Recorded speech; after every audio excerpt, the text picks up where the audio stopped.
Hi everybody, my name is Sophia and I'm excited to start out this Morrocco Method hair journey with you guys.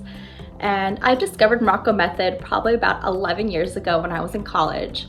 As a typical broke college student, I was looking to switch over my hair care first due to some damage I did back in high school when I decided to go blonde.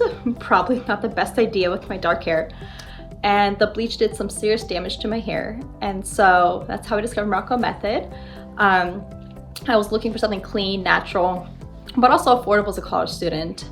And yeah, so that's kind of how I discovered Morrocco Method. And 11 years later, here I am. My current goals are kind of to lengthen and thicken my hair.